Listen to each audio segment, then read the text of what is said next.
حسن، غرور اور ایک شہزادی کا چرچا۔ یہ وہ زمانہ تھا جب مشرقی وسطی کے شہروں، گاؤں اور بازاروں میں ایک ہی نام زبان پر تھا، ایک ایسی عورت جس کے حسن کے قصے ہر محفل میں دہرائے جاتے تھے۔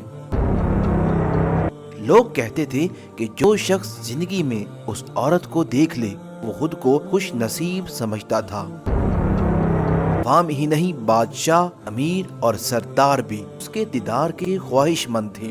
یہ حسین و جمیل عورت ایزابیل تھی، جو ایزا نامی ملک کی شہزادی تھی۔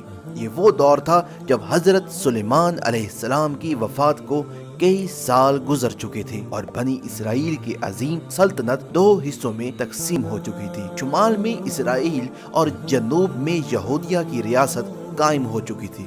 اس وقت اسرائیل پر اخی اب نامی بادشاہ حکومت کر رہا تھا، جو اسرائیل کا 7واں بادشاہ تھا اور 1918 قبل مسیح میں تخت نشین ہوا۔ اخی اب نے اسی حسین شہزادی ایزابیل سے شادی کر لی اور یہی شادی آنے والے عذاب کی بنیاد بن گئی۔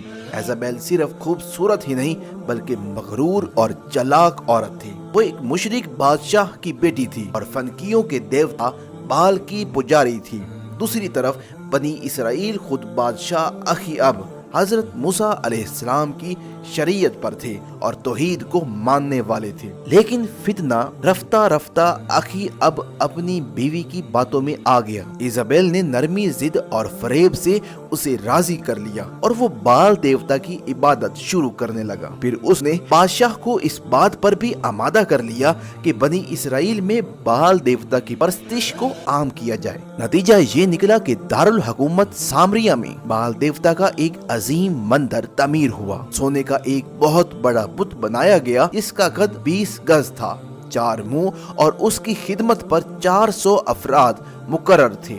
لوگ دور دور سے آتے، منتیں مانگتے، سونا چاندی چڑھاتے اور اللہ کو چھوڑ کر اس بت کے سامنے جھکتے، یہاں تک کہ اس شہر کا نام ہی بال کے نام سے مشہور ہو گیا۔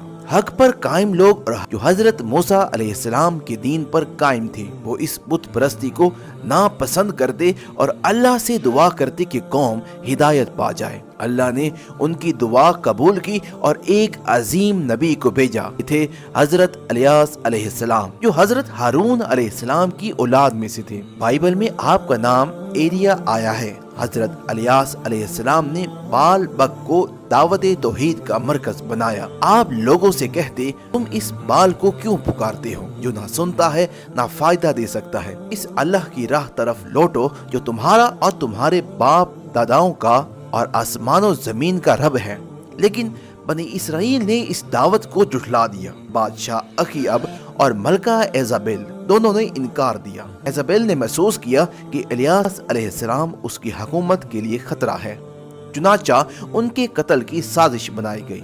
ہجرت، قحط اور قوم کی آزمائش اللہ کے حکم سے کیسے ہوئی؟ حضرت الیاس علیہ السلام شہر چھوڑ کر ایک پہاڑ کی غار میں چلے گئے۔ ان کے جاتے ہی اسرائیل پر قحط مسلط ہو گیا۔ 3 سال تک ایک بوند بھی بارش نہ ہوئی، کھیت سوکھ گئے، فصلیں برباد ہو گئی، لوگ ایک گھونٹ پانی کو ترسنے لگے، چوری، لوٹ مار اور بد امنی پھیل گئی، یہاں تک کہ عوام نے بادشاہ کے محل کو گھیراؤ کر لیا اور اس کے ایک حصے کو جلا دیا۔ مجبور ہو کر اخی اب نے حضرت الیاس کو تلاش کروایا، اب واپس آئے، لیکن ملکہ ایزابیل اور بال کے پجاری شدید غصے میں تھے۔ حضرت الیاس علیہ السلام نے سب کے سامنے ایک فیصلہ کن تجویز رکھی۔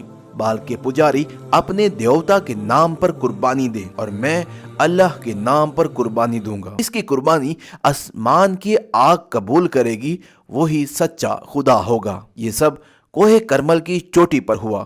بال کے پجاریوں کی قربانی ویسی کی ویسی پڑی رہی۔ پھر اچانک آسمان سے غیبی آگ نازل ہوئی اور حضرت الیاس کی قربانی جل گئی۔ حق واضح ہو گیا، بادشاہ لرز گیا، لوگوں نے اللہ کو مان لیا اور پجاری قتل کر دیے گئے۔ حضرت الیاس نے دعا کی، بادل آئے اور موسلادھار بارش شروع ہو گئی، لیکن ملکہ ایزابیل اپنے شرک پر قائم رہی۔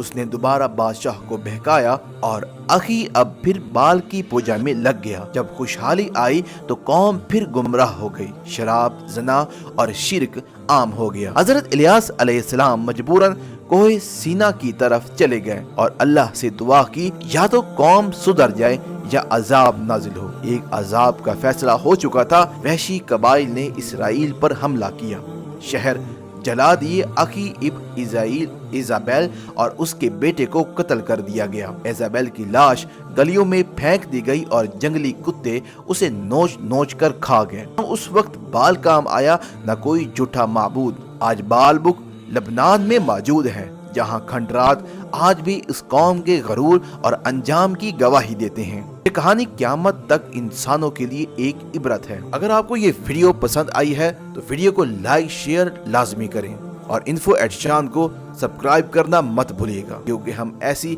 حیرت انگیز واقعات لاتے رہتے ہیں۔ اللہ نگہبان۔